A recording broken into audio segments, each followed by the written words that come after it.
저는 군대 갈 때까지 저의 혈액형이 A형인 줄 알았습니다.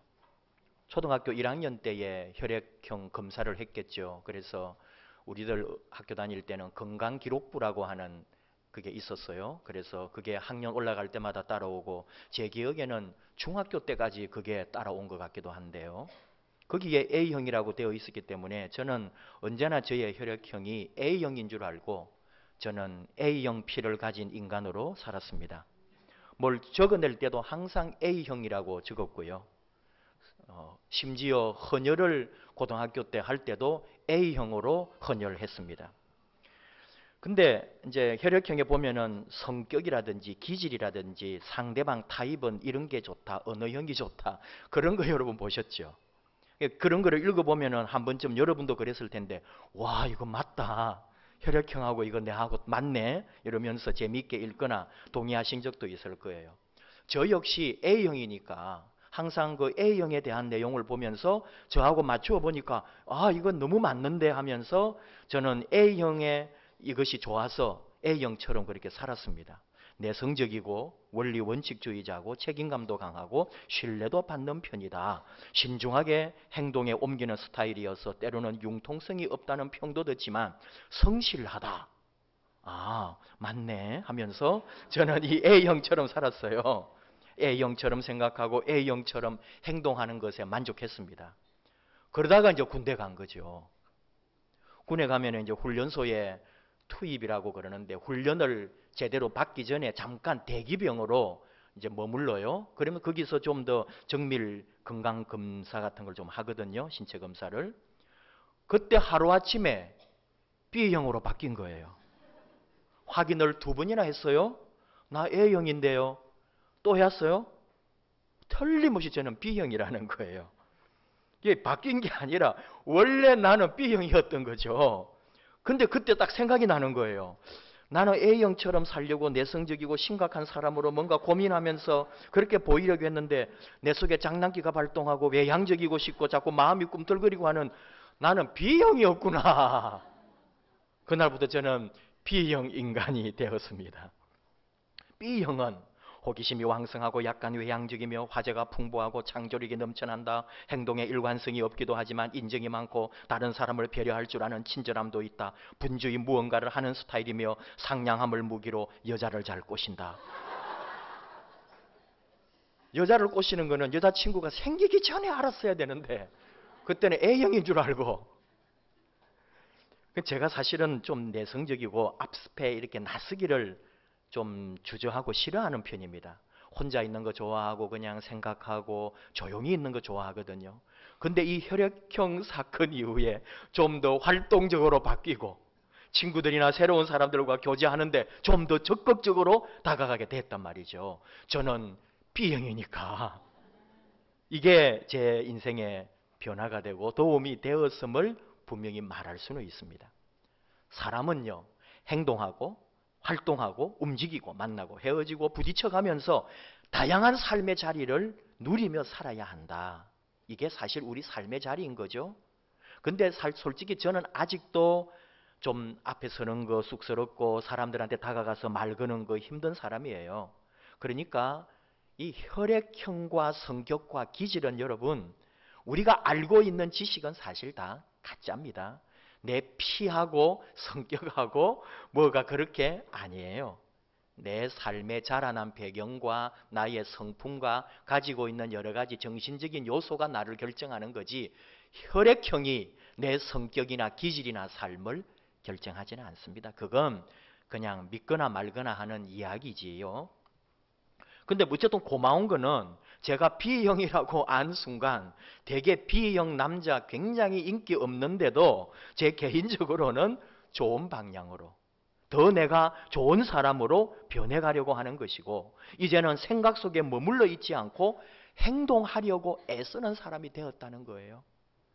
뭔가 지금도 좀 더 내가 행동해야 하는데 하면서 저 자신을 늘 체근하는 게 제 속에 남아있단 말입니다.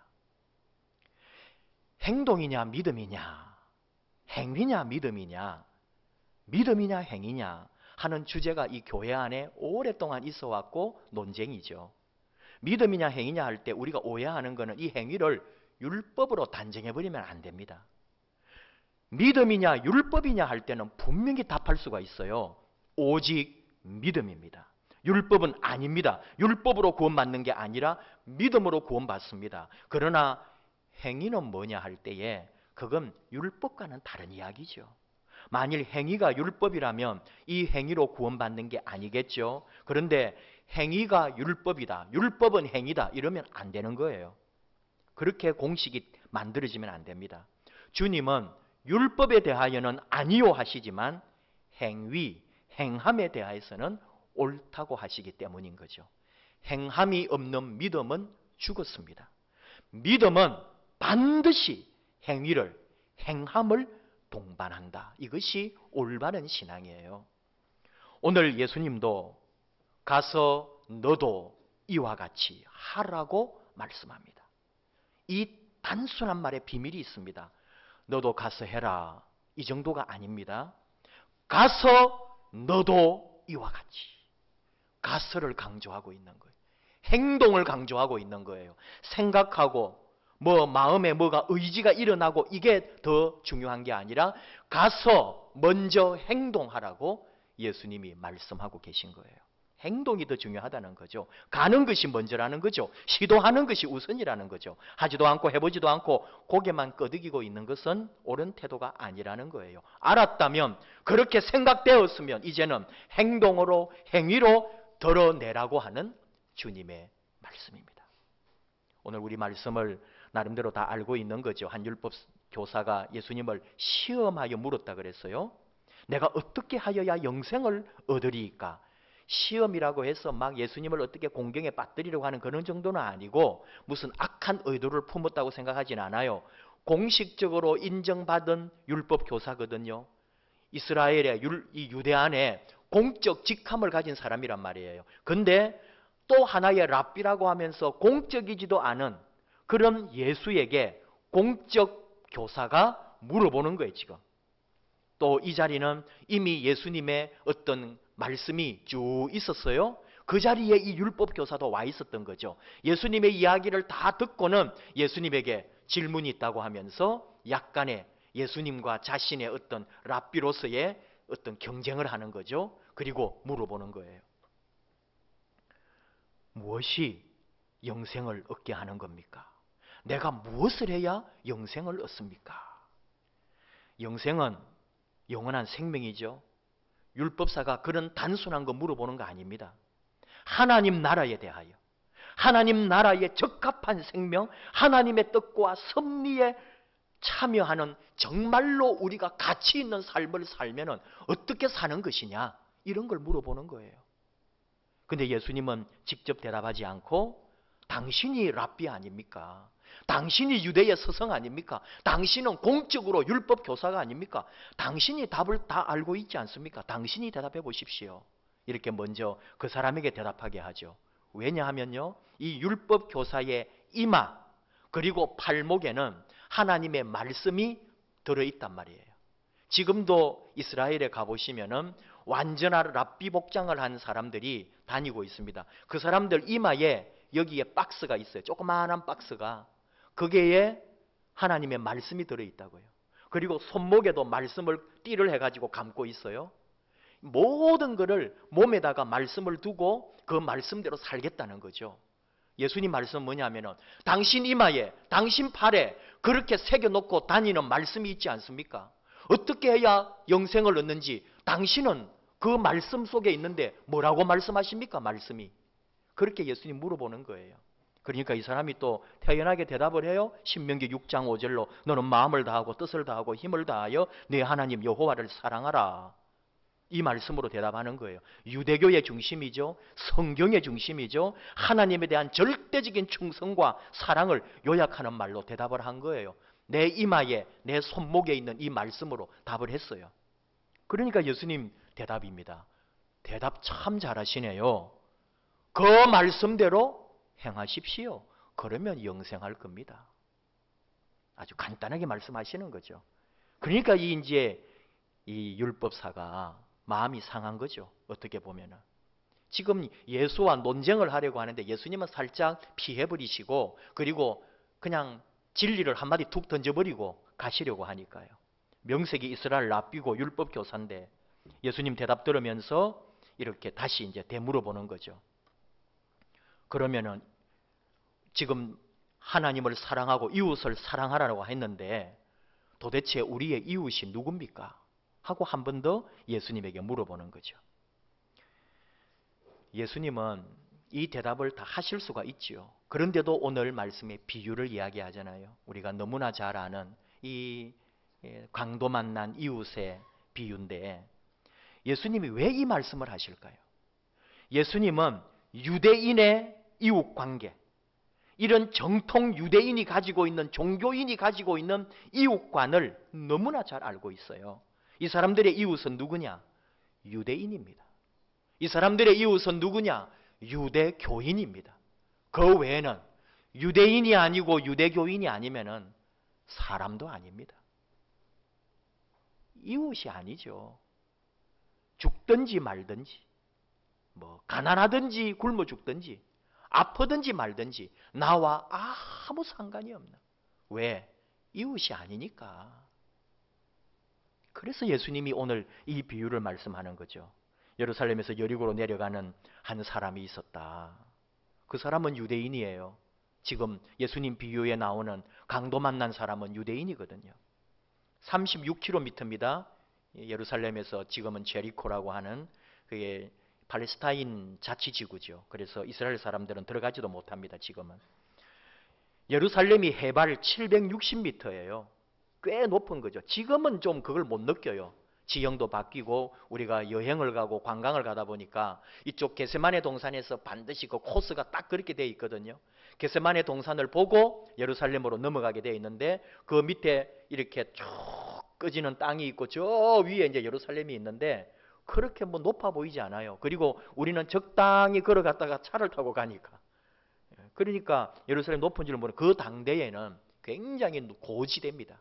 그래서 거기다가 수도를 만든 거거든요. 외적의 침입을 막고 위에서 공격하기 좋을 수 있도록, 방어하기 좋도록 수도를 거기에 잡은 건데 이 여리고로 내려가다가 강도를 만나는 거예요. 그 길이 설명해 놓은 거 보면은 지금도 이스라엘은 다 그렇습니다만은 바위가 많고요. 그러니까 전부 막 그런 데죠.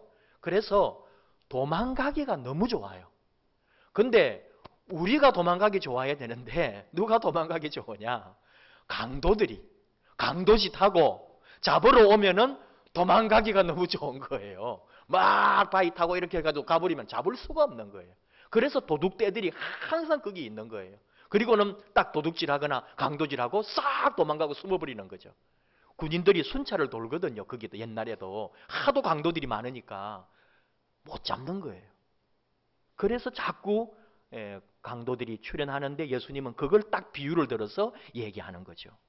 어쨌든 강도를 만나가지고 얻어맞고 다 뺏기고 피투성이 되어가지고 죽어가고 있는데 제사장이 제일 먼저 지나가다가 그냥 보고 가버리고 레위 사람도 바로 하나님과 백성에게 봉사하기 위해 구별된 사람인데 그냥 지나가고 근데 유대인들이 사람 취급도 하지 않는 사마리아 사람이 강도 만난 사람을 구해주었다. 누가 이웃입니까? 이 율법 교사가 오늘 말씀에 나오지만은 자비를 베푼 자니이다. 그렇게 말하죠. 오늘은 좀 성경 공부는 하지 않겠어요? 왜 이 사람이 자비를 베푼 자라고 하죠? 자기 입에 더러운 사마리아라는 말 하지 않겠다는 거죠. 사람도 아니고 버림받은 저 족속, 내 입에 사마리아라고 하는 말도 하기 싫다.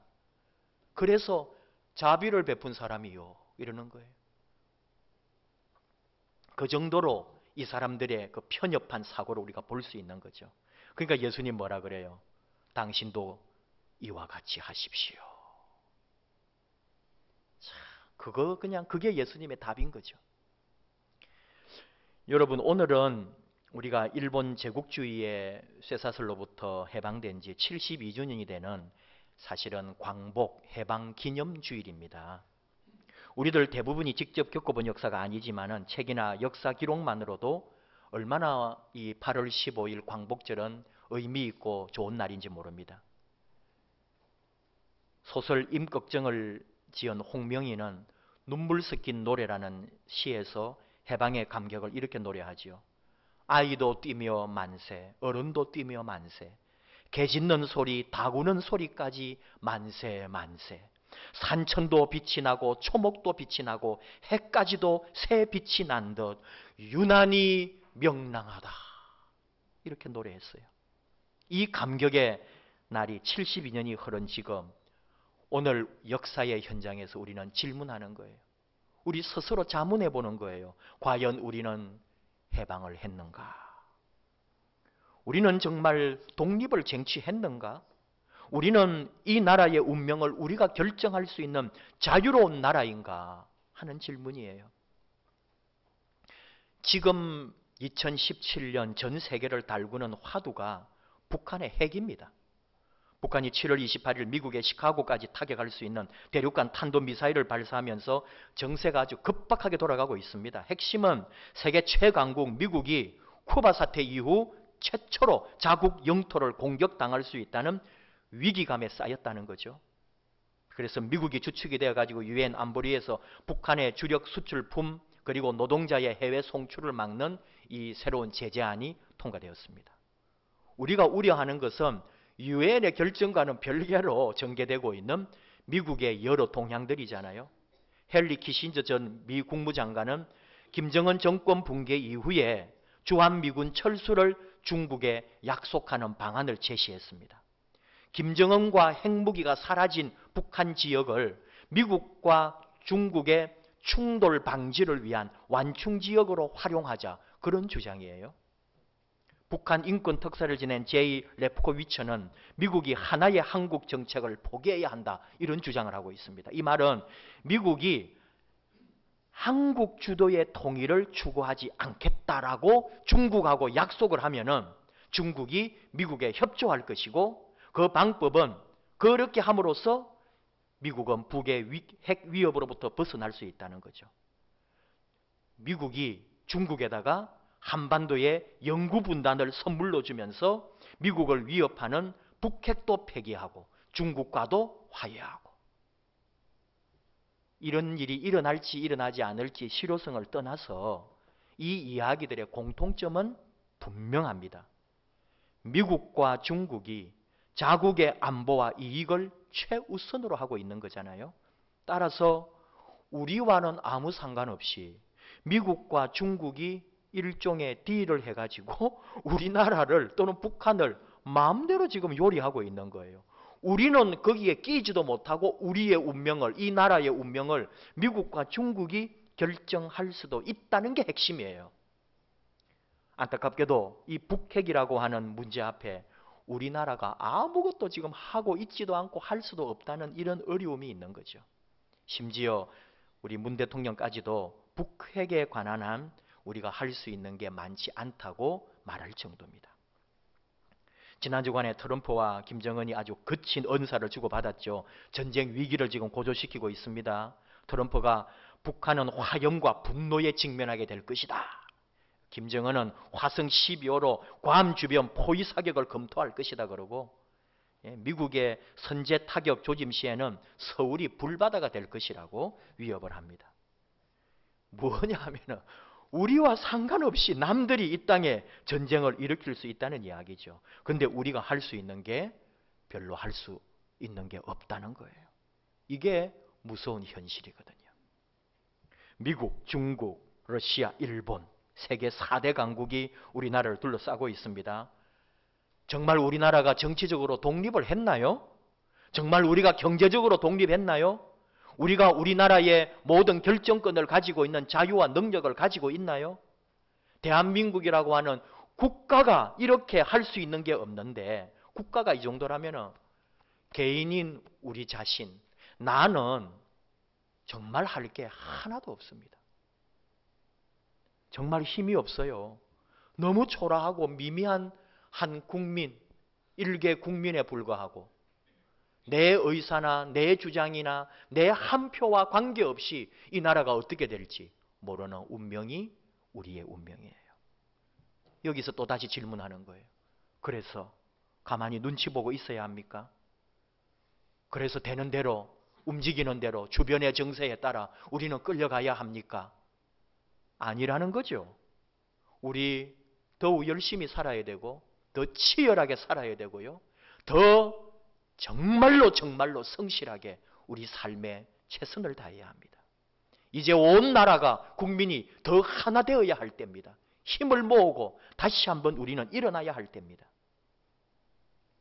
다시 말하면 우리 자신에게로 다시 돌아오는 거예요. 우리 삶도 주변 환경, 여건, 많은 사람들의 관계, 또는 내 인생에 꼬인 여러 가지 문제들 어떻게 할 거냐 이거죠. 힘들어요. 어려워요. 정말 세상과 맞서서 서보니 내가 어찌 할 수가 없는, 나는 감히 어떻게 해볼 수도 없는 너무나 높은 장벽과 어려움이 내 앞에 가로막고 있어요. 그래서 주저앉으란 말입니까? 아니라는 거죠. 다시 일어나겠다는 거예요. 다시 우리 더 많이 기도하고 더욱 예배하고 더 밟으면 일어나는 잡초처럼 다시 한번 나는 하나님의 능력으로 예수의 이름으로 일어서리라, 이런 말이죠. 행동하겠다는 거예요. 생각하고 주저앉아 있는 게 아니라 다시 한번 내 삶에 불을 붙이겠다는 거죠. 이것이 나의 일이요, 이 민족이 걸어가야 될 길이요, 바로 우리 믿음의 사람들이 해야 할 일들입니다. 오늘 예수님 말씀합니다. 가서 너도 이와 같이 하라고요. 알았으면, 느꼈으면, 생각했으면 행동하라고 말씀하고 있습니다. 정말 움직이는 사람은 막을 수가 없는 거예요. 열심히 사는 사람을 이길 힘이 없습니다. 제가 좋아해서 자주 비유하는 이야기가 있어요. 처녀 총각이 펜팔을 했습니다. 옛날에는 참 펜팔 많이 했는데요. 저보다 조금 앞선 세대들이신데 펜팔로 결혼한 사람도 있어요. 이 처녀 총각도 펜팔로 계속 편지를 주고받는 거예요. 수백 통이 쌓였어요. 그리고 이제 드디어 이 처녀가 결혼을 하지요. 누구하고 했었죠? 우체부하고. 펜팔 아무리 사랑의 말이 오고 가도 매일매일 만난 사람을 못 이기는 거예요. 매일 만나고 매일 편지를 전해주고 매일 얼굴을 맞대고 매일 말을 나누고 그 사람이 차지하는 거예요. 행동하는 사람, 움직이는 사람, 일하는 사람을 못 이기는 거죠. 오늘 이 말씀과 연결해서 오병이어의 말씀을 같이 묵상하니까 예수님께서 그 오병이어로 떡 5개와 물고기 2마리로 5,000명, 아니 그보다 더 많은, 어떤 사람은 2만여 명 될 것이라고 그래요. 그 많은 사람을 먹이고도 12광주리가 남는 기적을 일으킵니다. 그런데 예수님이 제자들에게 가서 나누어 주라고 합니다. 제자들은 놀라는 거예요. 처음에는 빈 광주리에 이걸 어떻게 하라고. 그런데 꺼내면 나오는 거예요. 내 능력으로 하는 게 아니라는 거죠. 주님의 능력으로, 주님의 말씀으로 하는 거예요. 가서 나누어 주어라. 내 힘으로 볼 때는 아무것도 없는데 주님의 눈으로, 주님의 힘으로 하니까 끊임없이 내 바구니에서 떡이 나오고 물고기가 나오는 거예요. 이게 우리의 삶이죠. 너도 이와 같이 하라. 가서 나누어 주거라. 오늘 우리에게 말씀합니다. 가서 행동해라. 힘들고 어렵고 주님이 마치 침묵하는 것 같고 정말 내 인생에 왜 이런 고통이 있느냐고 말할 때 주님은 지금도 함께 하십니다. 제가 블로그 하는 중에 가까이 지내는, 지금 보은에서 대추 농사를 막 시작한 지 2년 되는 신혼부부가 있어요. 나이는 좀 꽤 됐는데 결혼을 이제 해가지고 요르단에서 이 여자분이 살다가 가이드도 하고 이러다가 이제 오신 분인데, 이 대추를 농사하면서 지금 아주 막 고군분투하고 있어요. 근데 이번에 애를 낳았어요. 애를 낳아가지고 한 100일도 안 됐는데, 애기를 키우면서 이 사람이 이제 맨날 대추 얘기하더니 이제 애 얘기를 막 하는 거예요. 그래가지고 아이가 울 때는 왜 우는가? 제일 먼저 배가 고팠어. 그리고 응가를 했을 때, 그리고는 자다가 깜짝 놀라거나 엄마의 손길이 필요할 때, 또는 뭔가 몸이 불편할 때 운다는 거예요. 막 울어요. 그러나 엄마의 눈길은 한 번도 아이를 벗어나지 않았다는 거죠. 아이는 빨리 오라고, 엄마 빨리 오라고 막 우는 거죠. 그러나 엄마는 그때 분유를 타고 있다 하는 거예요. 그러면서 이 사람이 하는 말이 뭐냐? 내가 살아오면서 꼭 그랬구나. 나는 하나님에게 왜 하나님 침묵하냐고, 왜 하나님 나를 이렇게 내버려 뒀냐고, 나 이렇게 울고 기도하는데 하나님 어디 계시냐고 그런 적이 많았다는 거예요. 그때 하나님은 분유를 타고 계셨구나. 그게 고백이 되면서 그렇게 하나님에 대한 은혜로 감격했다는 거예요. 하나님은 지금 나를 위하여 분유를 타고 계십니다. 그의 눈길은 한 번도 나를 벗어나지 않았습니다. 그리고 우리가 일어나기를 원합니다. 가서 너도 이와 같이 하라. 걱정하지 마라. 내가 너를 먹이고 내가 너를 입히고 내가 너와 함께 한다. 내가 너를 잡아준다. 일어나라. 가서 이와 같이 하라. 시편 121편 시인의 고백을 통해 하나님 말씀합니다. 이스라엘을 지키시는 이는 졸지도 아니하시고 주무시지도 아니하시리로다. 오늘도 하나님은 그 하나님의 눈길을 우리에게서 떼본 적이 없습니다. 그리고 우리 손을 잡아주시고 우리와 함께 하십니다. 일어나라, 빛을 발하라. 내가 너와 함께 한다. 너도 가서 이와 같이 하라. 주의 말씀 붙들고 함께 나아가는 저와 여러분 되기를 축복합니다. 우리 함께 찬양합시다. 문들아 머리 들어라. 영원한 문들아 영광의 왕이 들어가신다. 우리 다 같이 일어나서 하나님을 찬양하라 하면서 우리 주님만 노래하고 주님께 감사하면서 영광의 왕과 함께 나아가십시다. 문들아 머리 들어라.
하나님 아버지, 왕이신 하나님, 우리 인생의 모든 전쟁을 이기게 하시는 왕이신 하나님을 믿습니다.